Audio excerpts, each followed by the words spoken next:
Hello guys, और कैसे हैं आप। जैसा कि आपको पता है कि मैथ की सीरीज चला रहा हूं और मैथ की सीरीज में मेरा जो टॉपिक है आज का वो है योग पर प्रश्न ज्ञात करना। योग पर प्रश्न ज्ञात करने के चार तरीके होते हैं, जैसे कि प्राकृतिक संख्या के योग पर सवाल ज्ञात करना, वर्गों के योग पर सवाल ज्ञात करना और घनों की संख्या पर योग ज्ञात करना, और चौथा होता है भिन्नात्मक योग पर सवाल ज्ञात करना। इसी क्रम में मैंने कल आपको एक टॉपिक बताया था, प्राकृतिक संख्याओं के योग पर जो सवाल आते हैं वो मैंने आपको बताए थे। उसी क्रम में मेरा दूसरा है वर्गों के योग पर सवाल कैसे आते हैं और हमें किस फॉर्मूले के अकॉर्डिंग और किस तरीके से सॉल्व करने चाहिए, ये हमें देखना होगा। वर्गों के योग पर सवाल करने के लिए हमें सबसे पहले उसका फॉर्मूला याद होना चाहिए, फिर उसके बाद उसके जो सवाल हैं उसी अकॉर्डिंग उसमें सवालों में वो सवाल आने चाहिए और हमें देखना चाहिए कि ज़्यादा से ज़्यादा हमें क्या करना है। इसी क्रम में आप देखें, अगर आप वर्गों का योग यानी वर्ग वाले सवाल कर रहे हैं तो उसमें क्या करोगे, वर्गों का योग ज्ञात करने का जो फॉर्मूला है हमारा वो है n bracket n plus 1 bracket 1 और ब्रैकेट पर चालू 2n प्लस 1 ब्रैकेट 1 अपॉन 6। ये हमारा जो है वर्गों का योगफल ज्ञात करने का फॉर्मूला है। जैसे कि हमें एक सवाल दे रखा है, हम ये वाला सवाल इसमें ही वो करके दिखाएंगे आपको। देखें, प्रथम 25 क्रमागत प्राकृतिक संख्याओं के वर्गों का योगफल बताइए। तो 25 वर्ग लिखने पहले हम स्टार्ट करते हैं। एक का वर्ग कर लें, प्लस या ये ना लगा रहे हैं, इसलिए रह देती है। 2 का वर्ग प्लस 3 का वर्ग प्लस 4 का वर्ग प्लस डॉट डॉट जो संख्या हमारी दे रखी है वो हमारी संख्या दे रखी है 25। तो 25 का वर्ग भी हमें करना होगा, ये इस तरीके से हम लिख लेते हैं।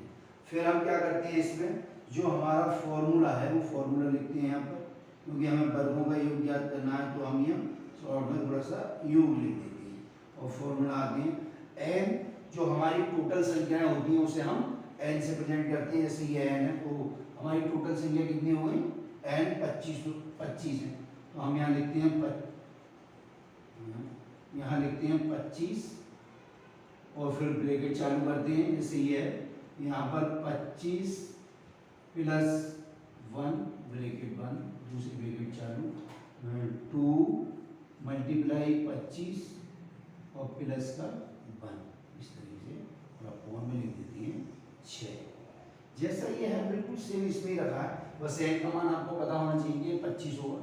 फिर क्या करते हैं 25 मल्टीप्लाई ये 25 और एक कितना हो गया 26 हो गया। फिर मल्टीप्लाई 25 दूनी 50 और एक 51 हो गया, 51 6। अब ये हमें इससे भाग करनी पड़ेगी, तो ये कितने से कट जाएगा, ये 17 से कट जाएगा।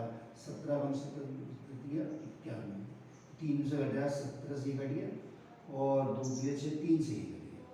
इस तरह ये काट दिया हमने 3 17 2 से कटेगा, ये 2 से कटेगा और 2 से हम इसे काट दिए, ये कट गया 13 दूनी 26। कुल मिला के हमारा बचा 25 मल्टीप्लाई 13 और मल्टीप्लाई 17, ये बचा हमारा। अब हम इसकी मल्टीप्लाई करते हैं तो क्या बचता है,